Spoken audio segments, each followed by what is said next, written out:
Epístola do apóstolo Paulo aos Romanos, capítulo 15, versículo de número 4. Porque tudo o que dantes foi escrito, para nosso ensino foi escrito, para que pela paciência e consolação das Escrituras tenhamos esperança. Quando Paulo escreve esse texto, ele está utilizando o exemplo de Jesus, pois isso é entendido pelo seu contexto imediato. No versículo de número 3, Paulo está dizendo que também Cristo não agradou a si mesmo, deixando bem claro que a vida do Senhor Jesus foi uma vida de doação, uma vida de entrega. E posteriormente ele vai dizer que aquilo que foi escrito tanto no Antigo Testamento ou também a escrita apostólica, para o nosso ensino foi escrito.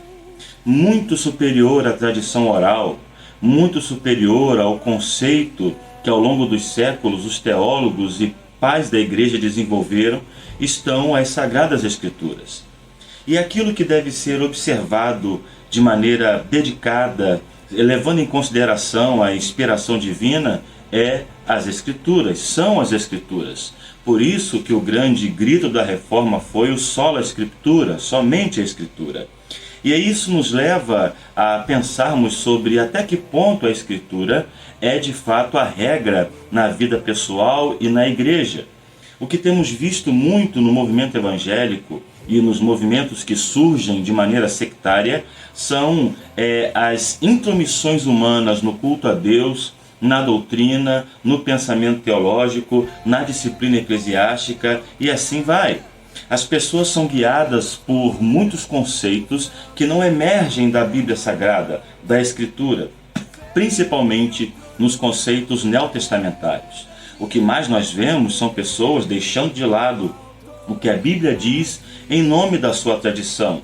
Como o Senhor Jesus exortou os religiosos judeus, dizendo: em vão me adoram, ensinando doutrinas que são preceitos de homens.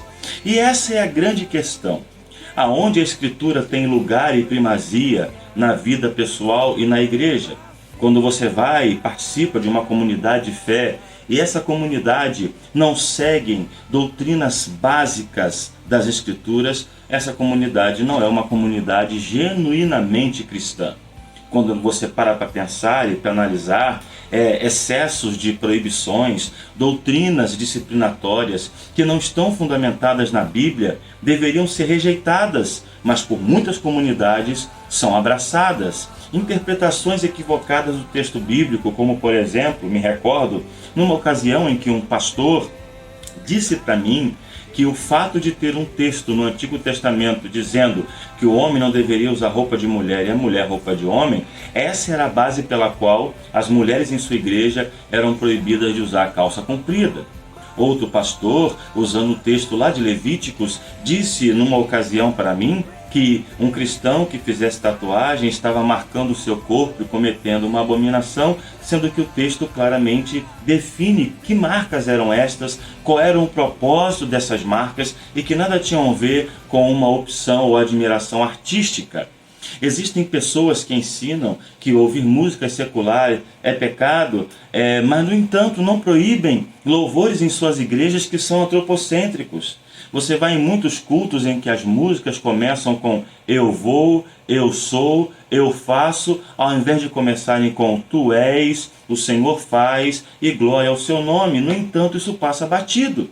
Nós vemos hoje em dia no Brasil, o cenário mostra como tem aumentado o número de mulheres no sagrado ministério, sendo que a Escritura, de maneira clara, mostra que não é essa a posição para a qual o Senhor chamou as mulheres na igreja, principalmente os textos do Novo Testamento.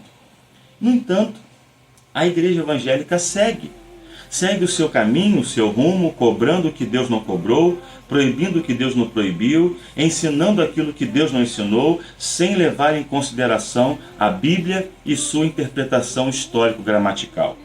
E aí essas mesmas pessoas criticam as igrejas cristãs não protestantes, criticam o catolicismo romano pelas suas imagens de escultura, mas vão lá e colocam uma arca da aliança em cima do púlpito, sendo que o profeta Jeremias, pelo Espírito Santo, disse que nunca mais se faria uma outra arca, Ou seja, a ordem de Deus é que a arca não fosse reproduzida, mas os evangélicos fazem. Evangélicos proíbem e falam tanto sobre o uso de bebidas alcoólicas e de tabaco. Eu não estou falando que é certo fazê-lo, que você deve fazer, mas proíbem isso com tanta veemência, falando que é para preservar o templo do Espírito Santo, mas não falam sobre alimentação desenfreada, não falam sobre o consumo desenfreado de refrigerantes que tão mal fazem ao corpo. Nós precisamos velar pela Escritura Sagrada e ter nela o único caminho para nos conduzir a Deus e à verdade. Jesus disse: eu sou o caminho, a verdade e a vida. Jesus, pela ótica e pela revelação do Espírito Santo, pela inspiração do Espírito Santo, é declarado o Verbo, a palavra de Deus em ação, no capítulo 1 do Evangelho de João. Então Jesus é o caminho e ele mesmo disse: examinai as Escrituras, porque cuidais ter nelas a vida eterna, e são elas que testificam de mim. Tudo que foi escrito outrora para o nosso ensino foi escrito. Se um líder religioso lhe ensina uma coisa que não está fundamentada nas Escrituras, se um pastor diz que tal coisa é pecado, é seu dever perguntar: aonde está na Bíblia? Mostre-me nos textos das Escrituras de maneira clara, de maneira límpida, com outros textos como referência, porque a Bíblia interpreta a própria Bíblia. Eu não posso proibir mulheres de tomar a comunhão porque estão em seu período de ciclo menstrual. Mas no Antigo Testamento isso era uma imundícia. As mulheres não poderiam partilhar da vida familiar se estivessem nessa situação. Então, procure examinar o Novo Testamento, sua interpretação histórico-gramatical. Veja qual é o consenso entre os grandes pensadores sobre isso. E mais do que isso, leia a sua Bíblia. Leia a Bíblia que você tem em mãos. Ah, mas eu não tenho a Bíblia grega, eu não sei ler grego, eu não sei ler hebraico. Leia a sua JFA. Busque nela resposta para todas as suas dúvidas. Leia com dedicação. Examine o texto bíblico e ore para que o Espírito Santo lhe dê iluminação. Porque tudo que foi escrito outrora para o nosso ensino foi escrito.